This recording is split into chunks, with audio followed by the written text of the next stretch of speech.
सर्दी में भी गर्मी से पहाड़ों पर हाल बेहाल।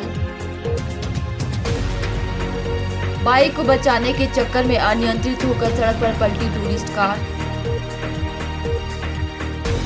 हिमाचल में पनबिजली उत्पादन पर सुक्खू सरकार ने लगाया वाटर सेस। कांग्रेस विधायक आर.एस. बाली की माता का निधन। बाइक के दुर्घटनाग्रस्त होने से 2 लोगों की मौत। मुख्यमंत्री कार्यालय पहुंची जेओए आईटी पेपर लीक मामले की फाइल। भाजपा अध्यक्ष सुरेश कश्यप का सरकार पर हमला। फरवरी महीने में जहां शिमला सहित अन्य पहाड़ी क्षेत्रों में ठंड से हाल बेहाल रहते हैं, वहीं इस बार सर्दी में भी पसीने छूटने लगे हैं। फरवरी माह में गर्मी के कई सालों के रिकॉर्ड तोड़ दिए हैं। सोलन में शुक्रवार को अधिकतम तापमान 29 पहुंच गया है, जबकि शिमला शहर में भी तापमान 21 डिग्री पहुंच गया। वहीं बीते दिनों धर्मशाला में तापमान 30 डिग्री पहुंच गया था। कम बर्फबारी होने से प्रदेश में इस बार गर्मी ज्यादा पड़ेगी। इसके अलावा पानी का संकट और बागवानी पर भी संकट मंडरा सकता है। प्रदेश के ज्यादातर हिस्से में कम बर्फबारी हुई है। कि टेम्परेचर ज़्यादा हो गए हैं। देखिए अभी जो टेम्परेचर चल रहे हैं करीब 5 से 6 डिग्री ज़्यादा चल रहे हैं जो मैक्सिमम टेम्परेचर से, और न्यूनतम तापमान भी काफ़ी ज़्यादा है। एक तो फ़र्क ये आ गया, बड़ा इमीडिएट आया है, और इसके साथ साथ में आने वाले दिनों में भी तापमान बढ़ेंगे।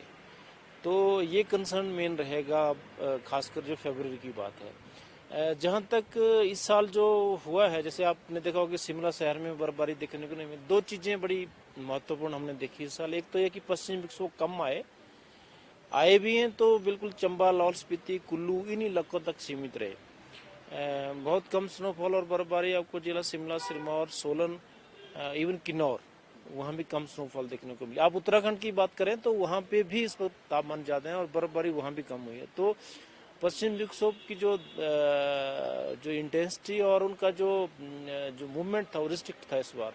जम्मू कश्मीर और चंबा, लाहौल स्पीति इसके आसपास ज़्यादा देखने को मिला। कुल्लू में भी अच्छी बर्फबारी देखने को मिली।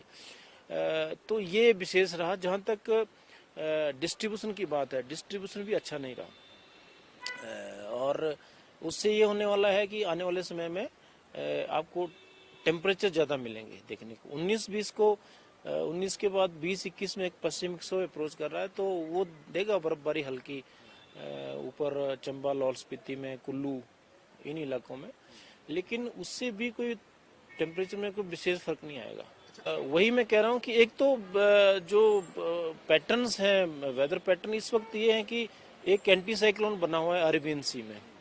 उसका तात्पर्य ये है कि वहाँ पे हवा वहाँ से जो है मॉइस्चर ला रही है इस इलाके में। यहाँ पे कोई ऐसा डिस्टर्बेंस नहीं है, तो जो भी मॉइस्चर आ रहा है वो टेम्परेचर को बढ़ाने में मदद कर रहा है, और उसकी दिशा और दशा लगभग रहेगी आने वाले कुछ 5 से 7 दिनों तक।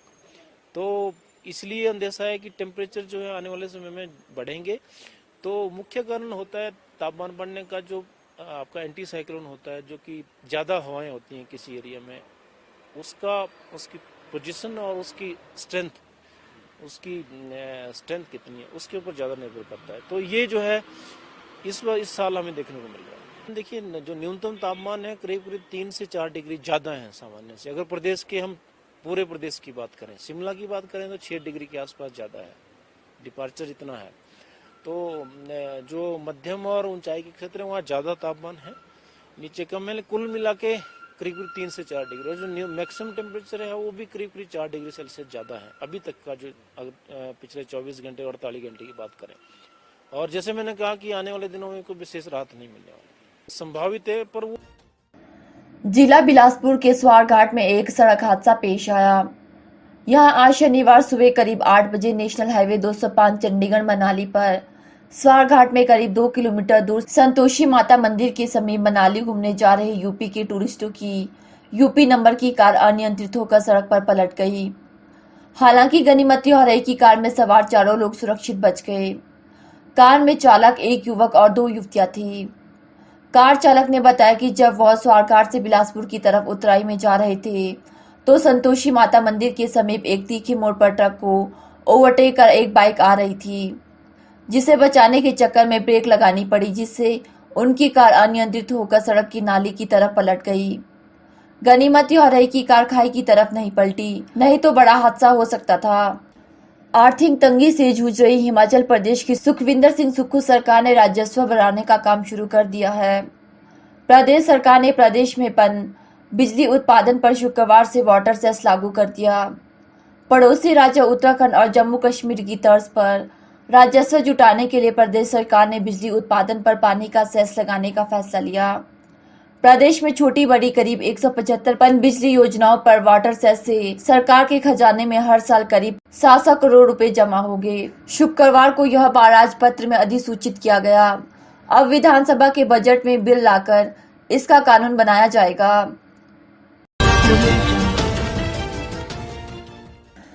हिमाचल प्रदेश के जिला कांगड़ा के नगरोटा के विधायक और पर्यटन निगम के अध्यक्ष रघुवीर सिंह बाली की माता किरण बाली का शनिवार सुबह देहांत हो गया। 2 दिन पहले किरण बाली को कांगड़ा स्थित उनके आवास मजदूर कुटिया में सुबह लगभग 5 बजे हार्ट अटैक हुआ था। फोर्टिस अस्पताल कांगड़ा में प्राथमिक उपचार के बाद एयर एम्बुलेंस के माध्यम से उन्हें दिल्ली स्थित एम्स अस्पताल में उपचार के लिए भर्ती करवाया गया, जहां शनिवार सुबह उन्होंने अंतिम सांस ली। किरण बाली पूर्व मंत्री जीएस बाली की धर्मपत्नी है। उनके निधन से क्षेत्र में शोक की लहर फैल गई है। सोमवार दोपहर को स्वर्गीय किरण बाली का अंतिम संस्कार किया जाएगा। किरण बाली के निधन पर जिला कांग्रेस अध्यक्ष अजय महाजन, पीसीसी सचिव अजय वर्मा, कांगड़ा के विधायक पवन काजल, केवल सिंह पठानिया, धर्मशाला के विधायक सुधीर शर्मा, संजय रतन सहित अन्य नेताओं ने शोक प्रकट करते हुए अपनी संवेदना जताई है। शनिवार को दिल्ली से सड़क मार्ग के माध्यम से मृतक किरण बाली का शव कांगड़ा लाया जाएगा। रविवार सुबह स्थानीय जनता के दर्शन के लिए मजदूर कुटिया में रखा जाएगा। जिला चंबा में एक दर्दनाक हादसा पेश आया। यहां एक बाइक की दुर्घटना होने से 2 लोगों की मौत हो गई। पुलिस ने शवों को कब्जे में लेकर पोस्टमार्टम के लिए भिजवाया है। साथ ही घटना के संदर्भ में मामला दर्ज कर आगामी कार्रवाई शुरू कर दी है। जानकारी के मुताबिक आज सुबह दोनों व्यक्ति गरोड़ा से चंबा की ओर आ रहे थे। इसी दौरान जैसे ही वह चंबा भरमौर राष्ट्रीय राजमार्ग ढकोक के पास पहुंचे तो बाइक चालक का अचानक संतुलन बिगड़ गया, जिससे बाइक सवार दोनों युवक रावी नदी में जा गिरे। बड़ी बात तो यह है कि जिस बाइक से यह दोनों व्यक्ति गिरे वह बाइक सड़क पर ही पड़ी रही और यह दोनों व्यक्ति रावी नदी में जा गिरे, जिससे उनकी मौके पर ही मौत हो गई। स्थानीय लोगों ने जब शव को रावी नदी में पड़ा हुआ देखा तो उन्होंने इसकी सूचना तुरंत पुलिस को दी। सूचना मिलते ही पुलिस की टीम मौके पर पहुंची और शव को कब्जे में लिया। बता दें कि दोनों व्यक्ति डिलीवरी बॉय हैं। पुलिस मामले की जांच कर रही है। उन्होंने बताया कि अभी तक दोनों व्यक्तियों की शिनाख्त नहीं हो पाई है। JOAIT पेपर लीक मामले में अधिकारी के खिलाफ अभियोजन मंजूरी दिए जाने की फाइल मुख्यमंत्री कार्यालय भेज दी गई है। विजिलेंस की ओर से यह फाइल पहले गृह विभाग को भेजी गई, इसके बाद इसे कार्मिक विभाग को भेजा गया। अब इस मामले में मुख्यमंत्री कार्यालय को फैसला लेना है। इस मामले में 8 लोगों की गिरफ्तारी हो गई है। इसमें 4 आरोपी न्यायिक हिरासत जबकि अन्य 4 जमानत पर है। 21 फरवरी को आरोपियों के खिलाफ कोर्ट में चालान पेश किया जाना है। विजिलेंस ने प्रदेश कर्मचारी चयन आयोग में तैनात वरिष्ठ सहायक उमा आजाद को मुख्य आरोपी बनाया है। उल्लेखनीय है कि आयोग की 25 दिसंबर 2022 को होने वाली पोस्ट कोड 965 JOAIT भर्ती की लिखित परीक्षा का पेपर 2 दिन पहले लीक हो गया था। जिस महिला पर पेपर लीक करने का आरोप है वह आयोग की गोपनीय शाखा में वरिष्ठ सहायक के पद पर लंबे समय से कार्यरत है। एक अभ्यर्थी की शिकायत पर विजिलेंस ने महिला और उसके बेटे समेत 8 लोगों को गिरफ्तार कर भ्रष्टाचार निरोधक अधिनियम के तहत मामला दर्ज किया है। आरोपी की दलाल ने एक अभ्यर्थी से प्रश्न पत्र के बदले 2.5 लाख रुपए मांगे। ADG विजिलेंस सतवंत अटवाल ने कहा कि अधिकारी के खिलाफ अभियोजन मंजूरी मिलने बाकी है। आयोग ने मई 2022 में 198 पदों के लिए आवेदन मांगे हैं। अक्टूबर में 121 पद और जोड़े गए हैं। 319 पदों के लिए 456 परीक्षा केंद्रों में 25 दिसंबर 2022 को 1,03,344 अभ्यर्थियों ने परीक्षा देनी थी। सुक्खू सरकार को बने हुए अभी 2 महीने का समय ही बीता है। विपक्षी दल भाजपा ने सरकार पर ताबड़तोड़ हमला शुरू कर दी है। संस्थान बंद करने से लेकर कर्ज को लेकर सत्ता पक्ष और विपक्ष आमने सामने है। आज भाजपा के प्रदेश अध्यक्ष सुरेश कश्यप ने सरकार पर जोरदार हमला बोला। भाजपा प्रदेश अध्यक्ष एवं सांसद सुरेश कश्यप ने एक प्रेस वार्ता को संबोधित करते हुए कहा कि कई आला कमान अफसर कांग्रेस पार्टी की चार्जशीट बनाने में मदद कर रहे थे। उसमें से एक अधिकारी को सरकार में विशेष नियुक्ति देकर कांग्रेस सरकार ने पुरस्कार दिया है। माननीय नरेंद्र मोदी जी की छवि को खराब करने का एक प्रयास, कुछ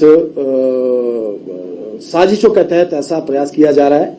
उसमें चाहे बीबीसी डॉक्यूमेंट्री की बात करें या फिर जैसा कि अभी जिस बयान की जो आप सोरोस के बयान की बात आपने की है, तो ऐसी कुछ इंटरनेशनल ताकतें हैं जो कि आज हमारा देश जिस प्रकार से आगे बढ़ा है, हम दुनिया की सबसे तेज गति से आगे बढ़ने वाली अर्थव्यवस्था बने हैं। हमारी जो जीडीपी आज लगभग 7% के करीब है, जब हम बहुत सारे विकसित राष्ट्रों को भी देखते हैं कि भारत से बहुत पीछे हैं, और जो महंगाई की दर है उसमें भी हमारे देश की महंगाई दर लगभग 6% के करीब है, 5.6% के करीब है। अर्थात हमारी जीडीपी भी, ग्रोथ रेट भी हमारी बहुत हाई है। हमारा देश आगे बहुत तेज गति से आगे बढ़ रहा है।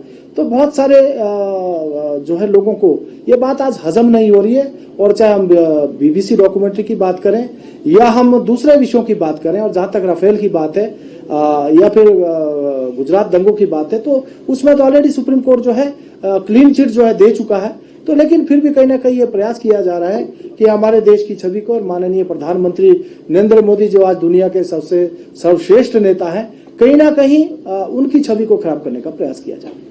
हिमाचल के परिप्रेक्ष्य में देखें तो टूरिज्म डेवलपमेंट में ज्यादा बढ़ावा मिले और ज्यादा से ज्यादा डोमेस्टिक और फॉरेन टूरिस्ट हमारे देश में आए, इस दृष्टि से मैं समझता हूं एक महत्वपूर्ण पहल हिमाचल प्रदेश के परिप्रेक्ष्य में हम कह सकते हैं। इसी प्रकार से रेलवे का जो बजट आया, ऐतिहासिक बजट इस बार रेलवे को दिया गया है। हम जिस प्रकार से कनेक्टिविटी की बात करें, एयर कनेक्टिविटी को लेकर 50 नए एयरपोर्ट्स को प्रारंभ करने की बात इसमें रखी गई है। स्वास्थ्य क्षेत्र में भी विशेष ध्यान रखा गया है। कुल मिलाकर मैं समझता हूं हर क्षेत्र में हमारा देश आगे बढ़ सके, ऐसा एक बजट प्रस्तुत करने का प्रयास किया गया है।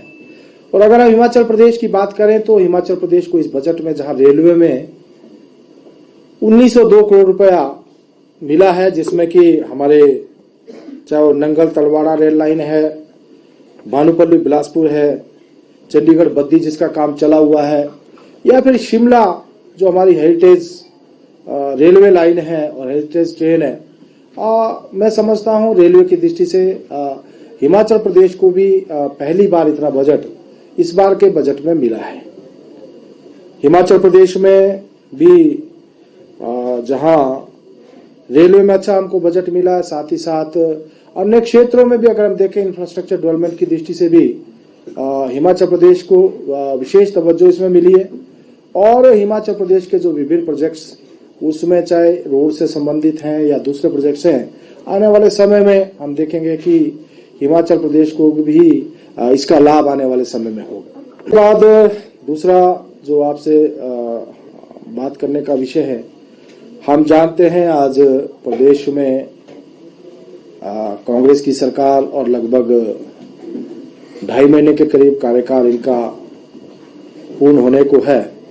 लेकिन हम देखते हैं कि जो अपेक्षाएं इस सरकार से थी और जनता ने जो इस सरकार से एक जो उन्होंने इच्छा रखी थी कि ये सरकार आते ही बहुत कुछ करेगी, लेकिन अभी तक उस दिशा में ये सरकार नाकाम रही है। पिछले लगभग 2.5 महीने में लोगों को कुछ मिला तो नहीं, लेकिन ये अवश्य मिला कि बहुत सारे कार्यालय बंद कर दिए गए, टैक्स का बोझ जनता के ऊपर पड़ गया, और जो गारंटियां इन्होंने दी थी, 10 गारंटियां इन्होंने सत्ता में आने के लिए, सत्ता हथियाने के लिए जनता के बीच में रखी थी, लेकिन अभी तक एक भी गारंटी पूरी नहीं हुई। दूसरी ओर जो पूर्व की सरकार ने, भारतीय जनता पार्टी की सरकार ने जनहित में कार्यालय खोले थे, लगभग 620 कार्यालय इन्होंने इसमें से बंद कर दिए।